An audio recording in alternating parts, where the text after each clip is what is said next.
Dios les bendiga y bienvenidos a Enamorándonos de la Palabra. Mi nombre es David Lebrón y soy su anfitrión y hermano en Cristo.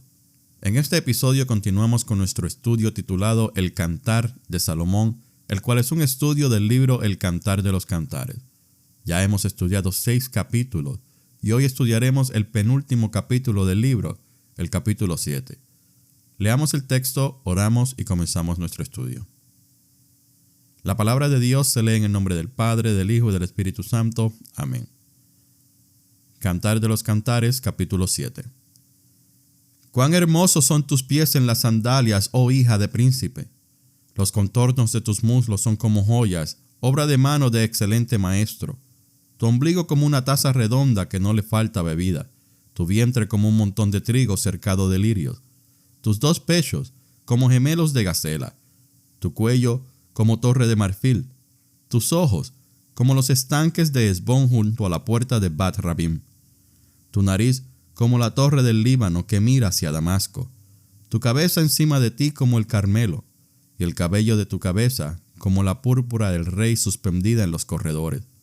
Qué hermosa eres y cuán suave, oh amor deleitoso. Tu estatura es semejante a la palmera y tus pechos a los racimos. Yo dije: subiré a la palmera, asiré sus ramas.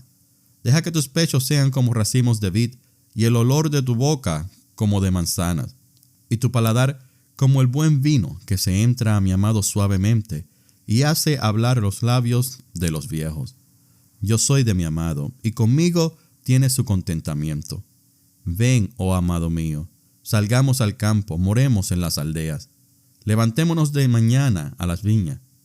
Veamos si brotan las vides, si están en cierne, si han florecido los granados. Allí te daré mis amores. Las mandrágoras han dado olor, y a nuestras puertas hay toda suerte de dulces frutas, nuevas y añejas, que para ti, oh amado mío, he guardado. Dios Todopoderoso, te damos toda la gloria y toda la honra, y en esta hora te pedimos que por tu Espíritu Santo seamos guiados para nuestra edificación por medio de tu palabra. Esto te lo pedimos, mi Señor, en el nombre del Padre, del Hijo y del Espíritu Santo. Amén. El capítulo anterior concluyó con un llamado hecho por las hijas de Jerusalén. Vuélvete y te miraremos. Y tras ese llamado se hizo una pregunta. ¿Qué verás en la Sulamita? Es decir, ¿por qué deseas mirar a la Sulamita? La respuesta a esta pregunta está en los primeros 5 versículos del capítulo. El versículo 1 dice: cuán hermosos son tus pies en las sandalias, oh hija de príncipe. Los contornos de tus muslos son como joyas, obra de mano de excelente maestro. A estas alturas, el Espíritu Santo habla por intermedio de un grupo de observadores en respuesta a la pregunta que se hizo. Su canto deja en claro que la esposa se daba cuenta de los deseos del espíritu. Esta nueva descripción de ella comienza con su andar. Al dirigirse a ella como «oh, hija de príncipe», se reconoce su descendencia de la nobleza y su nacimiento en la línea real.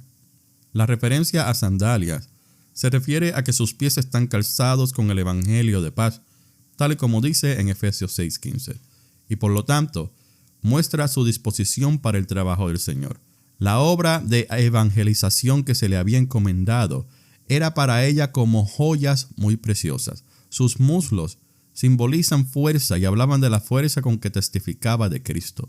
Esta fuerza era un don de Dios que había recibido por la disciplina e instrucción a través de los años.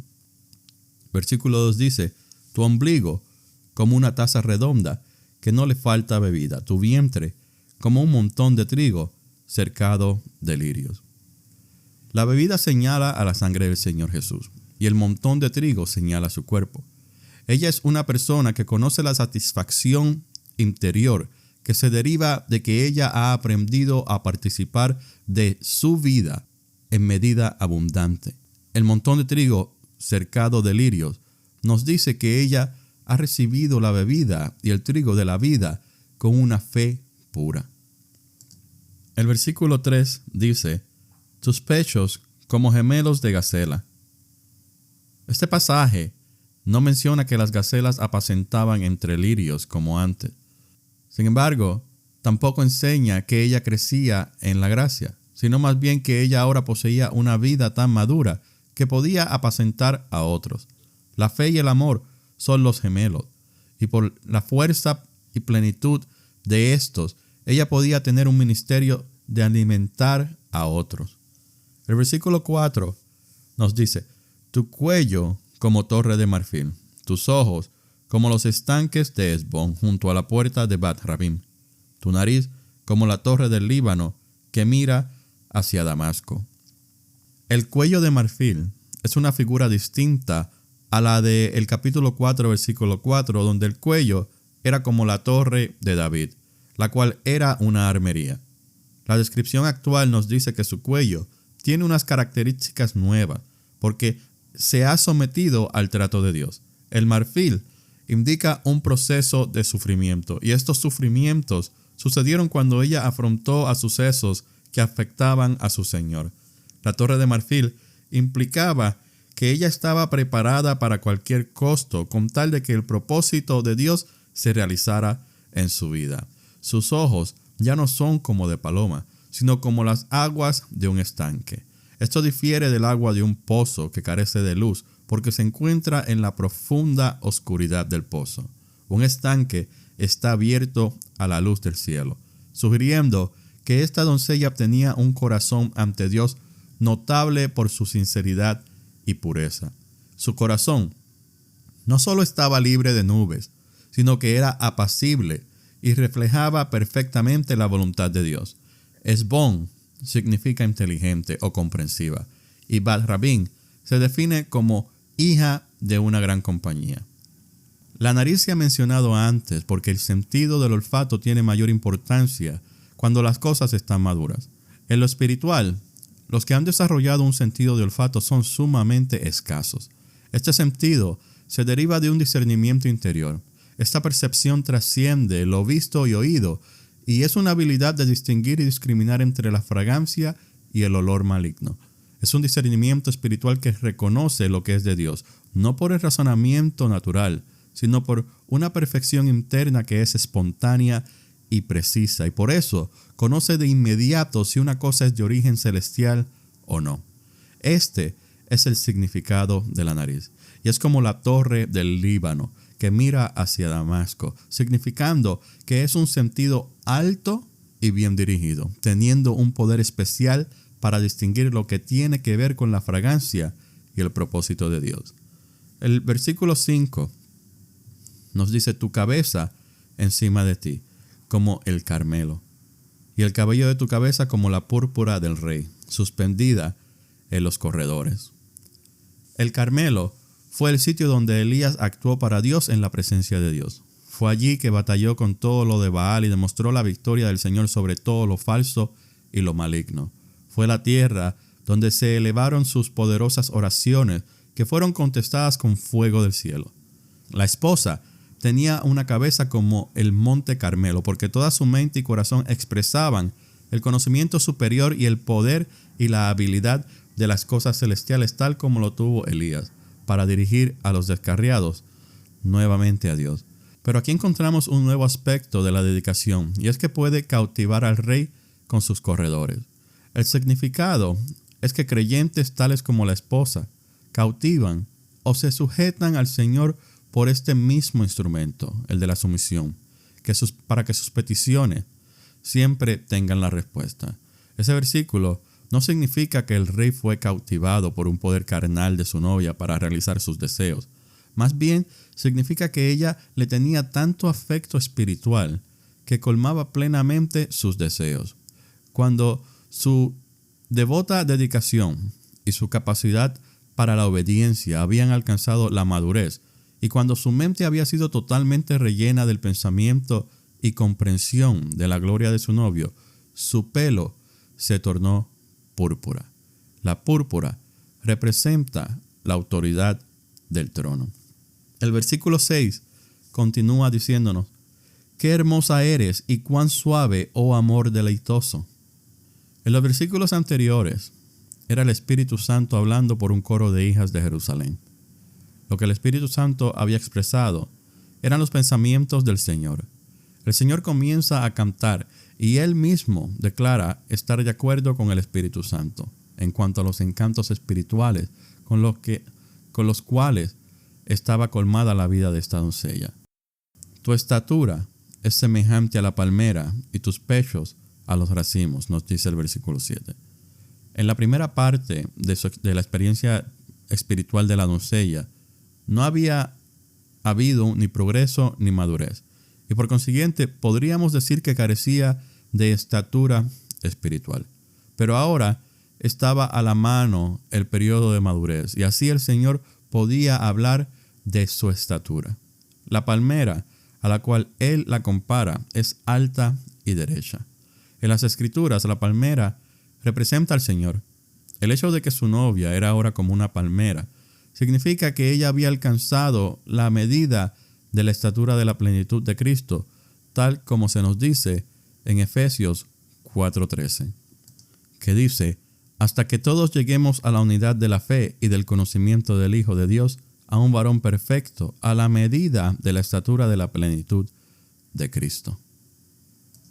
Los creyentes que son como esta palmera tienen raíces que están en contacto con una fuente profunda de aguas vivas, y aunque vivan en el desierto del mundo y estén sometidos a fieras, tribulaciones y pruebas, hay una unión oculta con Cristo que causa que florezcan y lleven su fruto sin ser afectados por las influencias mundanas a las cuales están expuestas. Sus pechos son mencionados otra vez, y una vez más se refiere a su capacidad para alimentar a otros, pero esta vez es una capacidad aumentada. En los días cuando carecía de madurez, había muy poca capacidad para nutrir a otros. Ahora, en su madurez, este aspecto de su habilidad de alimentar a otros se manifiesta aún más. Es por eso que se nos hace la ilustración de racimos de uvas, que son capaces de satisfacer el hambre de otro. Luego se nos dice: yo dije, subiré a la palmera, asiré sus ramas. Deja que tus pechos sean como racimos de vid, y el olor de tu boca como de manzanas, y tu paladar como el buen vino, que se entra a mi amado suavemente y hace hablar los labios de los viejos. El Señor se propone tener comunión con los creyentes. Y aquí parece que Él está en busca de tales como esta amada suya, más que lo que ella busca. Hay un contraste aquí entre sus días anteriores, cuando ella dijo: bajo la sombra del deseado me senté, en el capítulo 2, versículo 3. Aquí el Señor menciona 3 aspectos de su vida madura que le satisfacían en forma especial. El primero es su capacidad de alimentar a otros. Le dice: deja que tus pechos sean como racimos de vid. Sus palabras acerca de sus pechos eran palabras de bendición y expresaban la esperanza de aumento para que creciera esa capacidad. Segundo, un olfato bien desarrollado, y el olor de tu boca como de manzanas. No dirige tanto la atención al órgano en sí, sino que al hecho de que el fragante aroma lo exhala todo su ser como resultado de sus contactos y previas experiencias con Él. En las Escrituras, el sidro o la manzana señalan a Cristo, y ella, habiendo participado de Cristo, ahora exhala la fragancia de su vida. Y tercero, su gusto sensitivo y discriminatorio. Y dice: y tu paladar como el buen vino. Esto significa que ella tenía un gusto por el mundo venidero, tal y como se nos dice en Hebreos 6:5, que dice: y asimismo gustaron de la buena palabra de Dios y los poderes del siglo venidero. El mejor vino es el milenio futuro, como en Juan 2:10, cuando el maestresala dice: tú has reservado el buen vino hasta ahora, el vino de la edad milenial. La segunda parte del versículo 9 dice: y hace hablar los labios de los viejos. Esto implicaba que ella y su amado juntos habían ya probado algo de la suprema bendición de la gloria milenial. Y la segunda parte del versículo 9 dice: y hace hablar los labios de los viejos. En el original, como en la Biblia del oso, dice, y hace hablar los labios de los que duermen. Los que duermen gozaban del reposo del sueño, de las cosas espirituales, al igual que la novia. Aquí su sueño, como en su propio sueño en el capítulo 5, versículo 2, no significa nada malo. Todos los que duermen en esta forma son uno con el Señor y están en la categoría de creyentes, porque el sueño aquí se refiere al descanso del pecado y del yo que Él nos ofrece. El sueño aquí nos señala a todos los que ya no simpatizan con la vida del yo, pero que han encontrado descanso y vida en el Señor. El versículo 10 continúa y nos dice, yo soy de mi amado y conmigo tiene su contentamiento. En esta etapa, ella ha renunciado plenamente a sus propios derechos y a la búsqueda de los intereses egoístas. Su preocupación primordial ahora era ¿qué desea mi amado?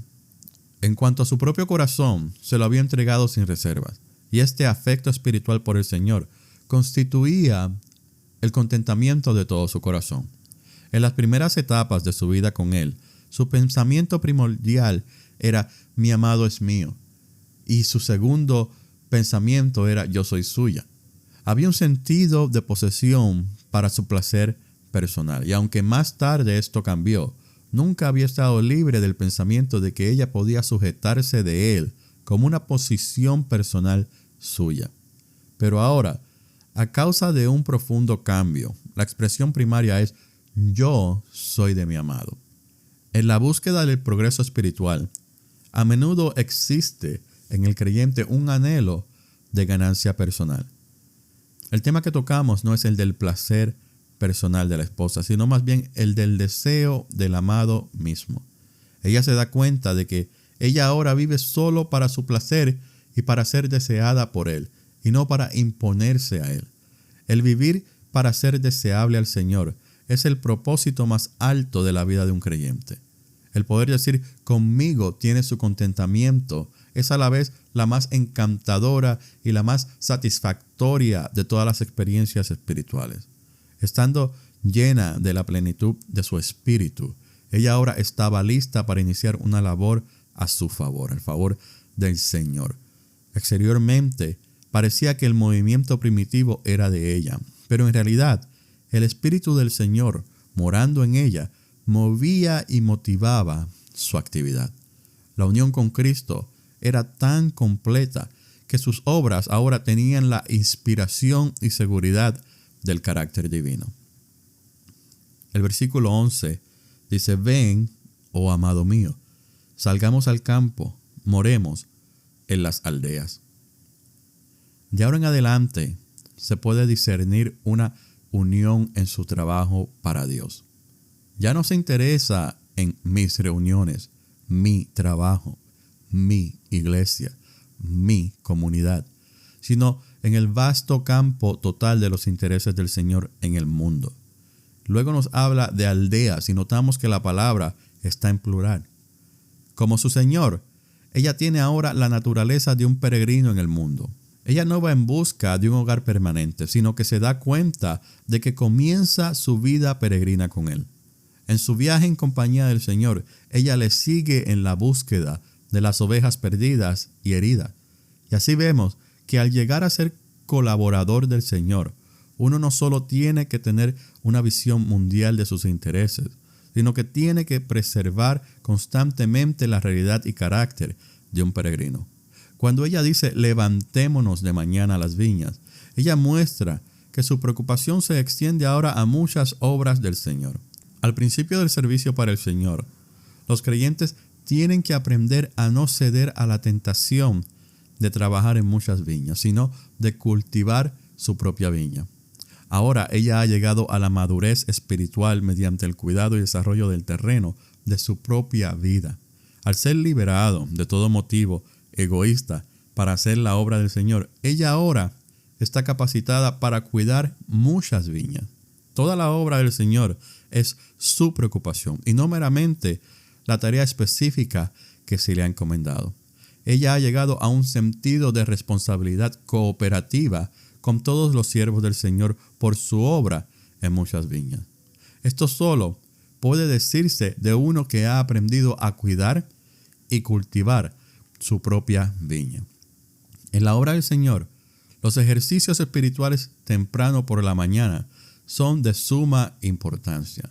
Es por eso que nos levantamos de madrugada a orar. Es por eso que nos levantamos de madrugada para prepararnos para ir al servicio de la iglesia. Es por eso que nos levantamos de madrugada a darle gracias a Dios.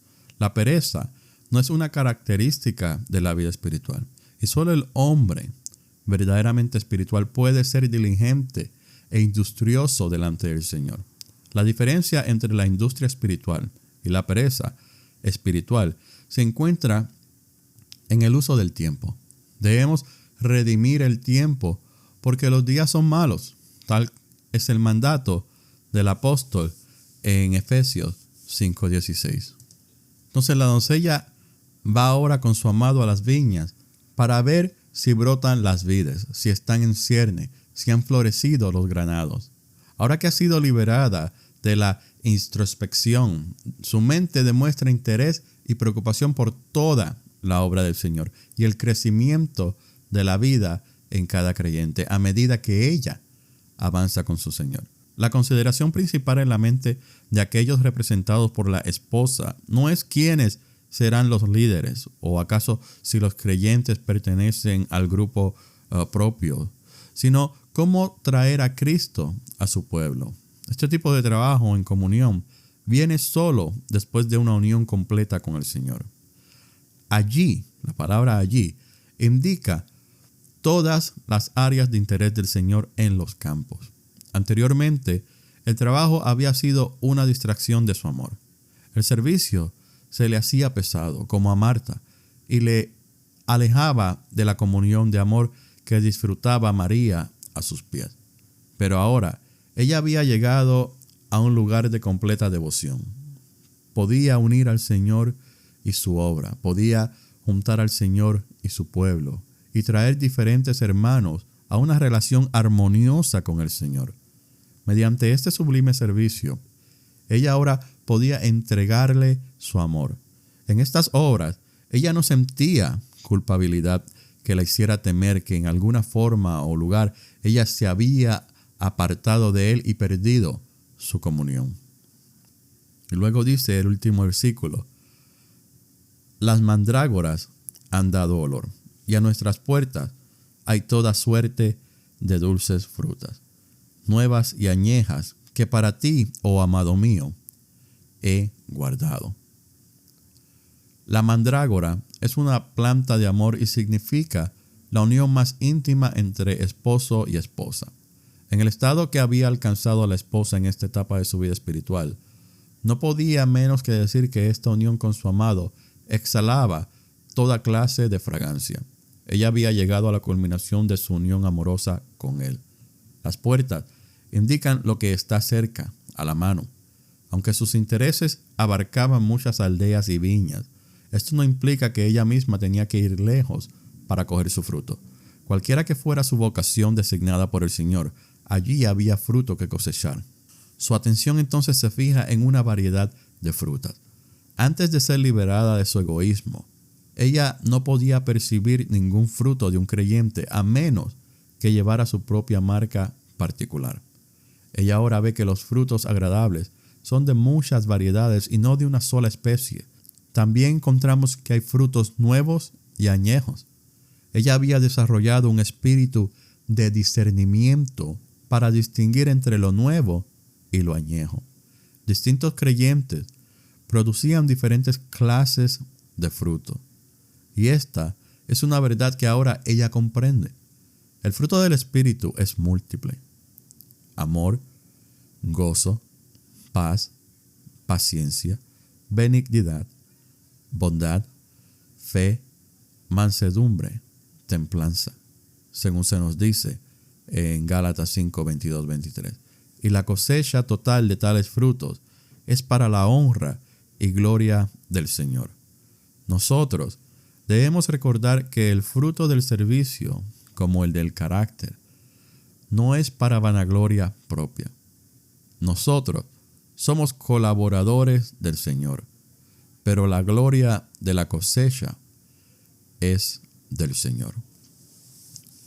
Dios Todopoderoso, te damos la gloria y la honra. Te agradecemos, mi Señor, por este precioso libro, el cual hemos venido estudiando por varias semanas de una manera espiritual. Señor, te pedimos que tú continúes, mi Señor, hablándonos por medio de tu palabra. Que nos podamos reconocer en ella, que nos podamos identificar, que nos podamos mirar en ella como el espejo que ella es. Gracias, Señor, te damos en esta hora por permitir este momento de solemnidad ante ti. Señor, te pedimos que tú desarrolles todos y cada uno de nuestros talentos según sea tu voluntad, para así, mi Señor, poder emplearlos en la obra. Para que de esa manera, mi Señor, tú te glorifiques por medio de nosotros, tu iglesia. Señor, esto te lo pedimos en el nombre de tu Hijo amado Jesús. Amén. Gracias por escuchar Enamorándonos de la Palabra.